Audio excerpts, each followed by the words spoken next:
terlihat ya sideway-nya tuh di Iya, 3 minggu fase-fase. sideway. Betul, 3 minggu sideway untuk kami Pak Mas Radik. Jadi ketika saham tersebut sideway, biasanya dengan saham-saham yang cukup volatil ini akan memberikan apa pantulan yang cukup keras biasanya untuk saham-saham dengan volatilitas yang cukup tinggi. Tapi ketika mereka satu sideway dan mantul itu biasanya karena memang tipikal saham-saham seperti ini itu naiknya cepat, turunnya juga cepat ya teman-teman. Nah itu. Oke, Mas Radik, untuk saham Cepro secara teknikal bisa ada pandangannya tidak seperti apa, Mas Radik? Cepro ya, CPRO ya, Central Protein CPRO. ya. Oke.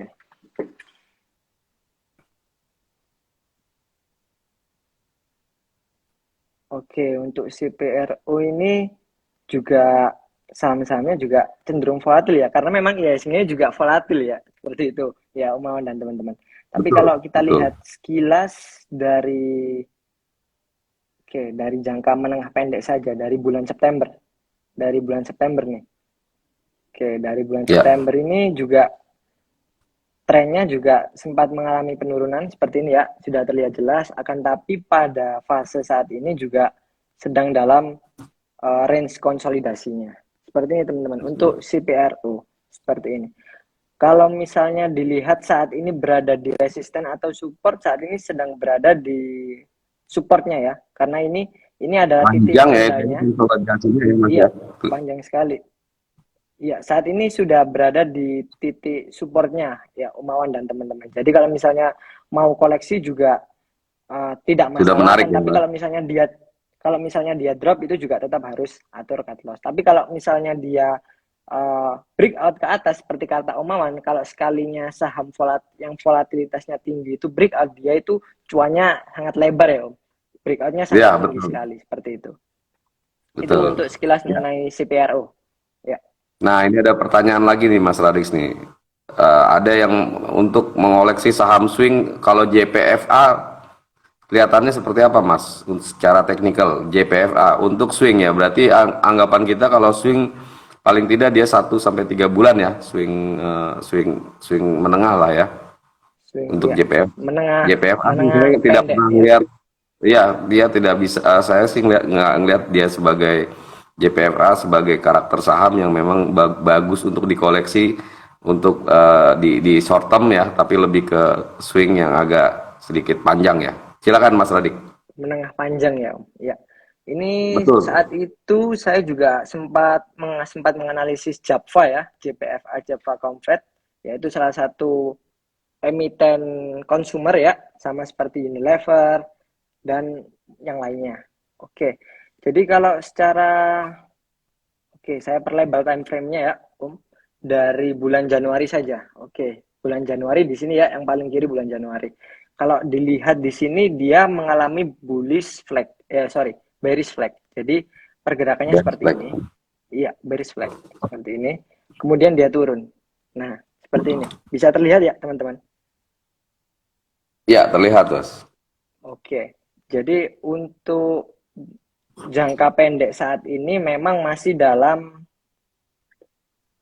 fase yang bearish ya, seperti ini.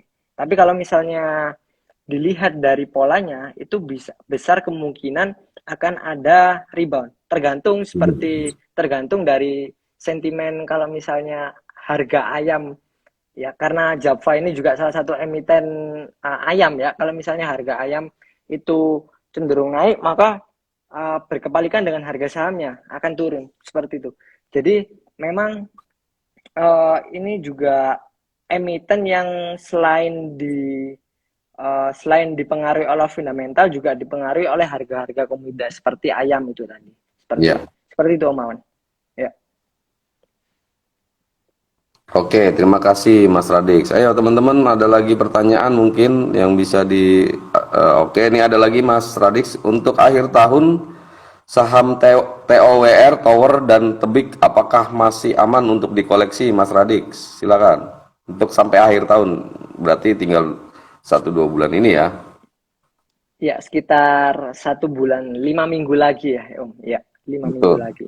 Ya, untuk tower dan tebik satunya ini juga ada MTEL ya.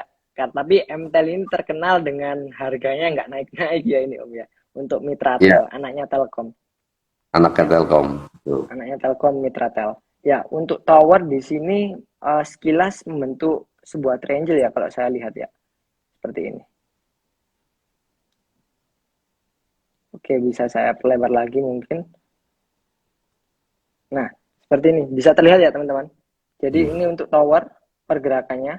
Kalau secara teori, kalau misalnya polanya seperti ini, dia mendekati resistennya, kemungkinan besar juga dia akan cenderung naik. Kalau secara teori ya, ini triangle ascending triangle ya, pola ascending triangle, segitiga yang supportnya ini naik sedikit demi sedikit ya. Ini support yang ada di garis bawah. Coba kita lihat Aset. emiten yang lainnya, yaitu tebik. Oke, Nah, ini kalau dilihat dari warnanya berbeda ini. iya, pergerakannya jelas berbeda ya Om. Dari Agustus ini. Dari Agustus Jelas. itu sudah jelas terlihat sangat bearish ya untuk tebik ini. Kalau misalnya kita kembali ke tower lagi, dia cenderungnya sempat ada kenaikan di sini ya, tapi tidak Ya, sedalam tebik yang tadi ya Om ya. iya betul. Ya. Jadi kalau misalnya teman-teman masih ini untuk tebik dulu ya. Kalau misalnya teman-teman masih punya emiten tebik, secara fundamentalnya saya masih belum mengecek ya, karena di sini berdasarkan datanya TradingView bahwa tanggal 15 November besok itu dia akan merilis laporan keuangan. Jadi kalau misalnya laporan keuangannya Tower bersama ini laporan keuangannya menarik, ciamik, maka kemungkinan juga dia akan mengalami reversal seperti ini. Ya. Karena biasanya kalau misalnya rilis laporan keuangannya keluar dan kinerjanya itu di atas ekspektasi pasar, biasanya harga sahamnya juga ikut naik. Tapi demikian kalau misalnya dia justru fundamentalnya jelek, laporan keuangan jelek, maka dia juga akan melanjutkan tren penurunannya. Itu. Ini untuk tebik. Tapi untuk tower ini juga masih belum rilis laporan keuangan ya teman-teman. Jadi seperti tebik tadi, kalau misalnya fundamentalnya bagus, dia kemungkinan besar atau peluangnya untuk mengalami bullish juga besar. Kalau misalnya saya tambahkan dengan Mitratel di sini ya, dia itu sempat rilis laporan keuangan ya, meskipun laba bersihnya itu kemarin naik sekitar 20%, 30% ya. Akan tapi itu pun masih ada di atas ekspektasi pasar. Tapi harga sahamnya juga masih belum bergerak kemana-mana. Seperti itu teman-teman. Ini untuk Mitratel ya. Kalau dilihat seperti ini. Untuk Mitratel juga kalau dilihat di sini juga polanya cenderung membentuk bullish flag seperti ini ya teman-teman. Akan tapi kalau misalnya teman-teman hold saham Mitratel ini harus banyak-banyak bersabar ya, karena memang terkenal pergerakannya dari IPO tidak bergerak kemana-mana. Seperti itu, Om Awan dan teman-teman sekilas.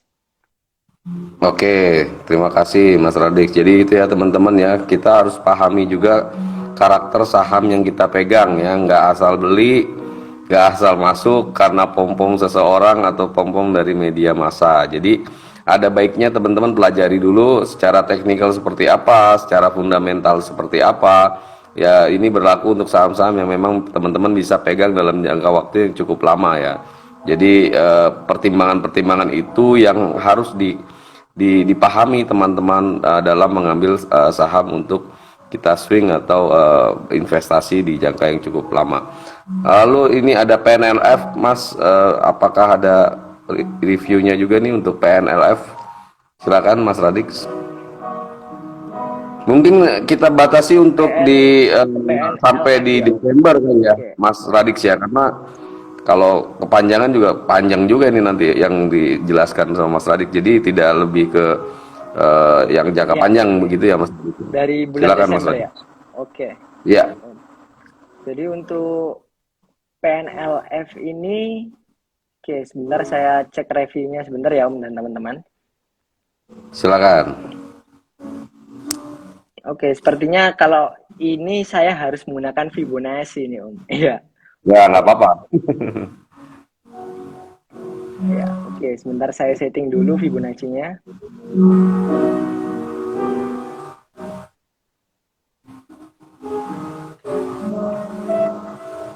Oke, di sini terlihat ya teman-teman, kalau dari garis Fibonacci-nya saya tarik di sini. Di bawah ini di bulan Agustus, pertengahan Agustus itu dia saya jadikan supportnya. Kemudian untuk resistennya saya ambil di harga saham di tanggal 24 Oktober ya, mendekati akhir Oktober. Nah, kalau misalnya dilihat di sini memang dari candle-nya juga masih membentuk Marubozu ya. Kalau bentuk candle Marubozu ini kemungkinan di hari berikutnya dia cenderung untuk turun lagi karena candle ini mengindikasikan bahwa minat sellers atau minat penjual itu mereka sangat antusias sekali untuk menjual, sehingga kita sebagai buyers itu masih kalah oleh tekanan jualnya, sehingga kemungkinan besar di hari berikutnya dia cenderung turun. Nah, kalau misalnya di hari berikutnya cenderung turun, ya di sini terlihat ada garis merah di sini sebagai supportnya. Nah, hal ini juga diperkuat dengan adanya engulfing di sini pada awal Agustus. Di sini dia terlihat sempat meningkat sedikit ya di sini, akan tapi kemudian turun. Nah, sehingga bisa kita simpulkan bahwa garis merah ini adalah support. Jadi teman-teman bisa berjaga-jaga di sini di level 440 ya teman-teman. 438 440. Ini untuk PNLF. Ya. Seperti itu Om Awan dan teman-teman. Mungkin bisa saya besarkan lagi ya, karena kecilan. Ya. Seperti ini. Ya, boleh. Ya, terima kasih. Nah, itu teman-teman ya, PNLF untuk analisa teknikalnya seperti itu. Mungkin itu untuk yang jangka pendek ya, lebih ke 1-2 bulan terakhir ya. Nah, untuk Windows dressing sendiri kira-kira kemarin sih sebenarnya kita udah bicara itu ya Mas Radix ya, ada beberapa yang sudah kita spill di episode sebelumnya ya untuk Windows dressing, tapi untuk malam ini coba Mas Radix ada beberapa yang bisa dikoleksi untuk fase Windows dressing untuk teman-teman yang suka swing. Silakan Mas Radix untuk mengakhiri acara ini. Ya, oke. Ini yang terakhir ya Om ya, untuk sebelum penutup ya Windows dressing ya. Karena memang bulan Desember itu bulan yang dinanti-nantikan oleh para investor maupun trader. Karena memang dari track recordnya bulan Desember itu cenderung mengalami kenaikan selama 20 tahun terakhir ya. Jadi untuk Windows dressing biasanya untuk institusi-institusi besar itu cenderung mengoleksi yang pertama adalah perbankan. Big Four perbankan. Ini yang biasanya paling terkenal. Jadi mereka cenderung untuk mengoleksi saham-saham perbankan, khususnya big caps. Jadi BBCA, BRI, BMRI, dan BBNI itu juga menarik untuk dikoleksi. Kemudian hal ini kenapa saya katakan seperti, karena hal ini juga didukung oleh fundamentalnya. Jadi kalau terlepas dari faktor window dressing, kita juga bisa mengecek dari fundamentalnya bahwa memang BRI masih belum keluar ya laporan keuangannya. Akan tapi kalau dari 3 BCA, Mandiri, dan BNI itu sudah sangat ciamik sekali. Bahkan mendekati ciamiknya pertambangan ya, meskipun pertambangan sempat menyentuh 400-500%, tapi kalau misalnya dari Big Four Bank ini itu rata-rata di sekitar 50%, 70%. Nah, itu sudah sangat-sangat kinerja yang sangat bagus sekali. Itu untuk perbankan. Kalau dari sektor yang lainnya seperti Unilever, yaitu sektor konsumer ya, saya pikir di tengah ancaman inflasi ini masih belum terlalu menarik ya. Akan tetapi kalau misalnya daya beli masyarakat itu masih membaik dan inflasi kita juga melandai, nah ini emiten-emiten ini juga cukup menarik untuk dikoleksi. Untuk Unilever, kemudian di sini ada ICBP dan Indofood ya. Di sini ada ICBP, nah di sini ada ICBP dan Indofood, saham-saham defensif khususnya seperti itu ya. Ini untuk Indofood dalam jangka menengah pendek dia sempat mengalami breakout ya teman-teman di sini. Ya, dulu saya sempat jadikan ini sebagai saham swing ya untuk Indofood. Seperti itu, teman-teman. Saya kembalikan ke Oke, terima kasih. Ya, terima kasih banyak Mas Radix waktunya. Teman-teman, kita sudah mendengarkan paparan dari Mas Radix tentang saham-saham yang memang ditanyakan oleh teman-teman di sini. Jadi fase windows dressing sudah dimulai. Silakan untuk teman-teman yang memang punya tipikal untuk menabung di pada saat masa fase windows dressing, silakan. Yang mau bertrading dengan jangka pendek yang untuk dapat memberikan profit cepat juga silakan. Yang untuk investasi jangka panjang silakan dipahami dulu sahamnya, dipahami dulu karakternya, dipahami dulu teknikalnya seperti apa, baru teman-teman bisa masuk untuk saham-saham yang memang diincar atau memang teman-teman sudah melihat satu saham yang menarik ya. Terima kasih banyak Mas Radix waktunya. Nanti kita sharing-sharing lagi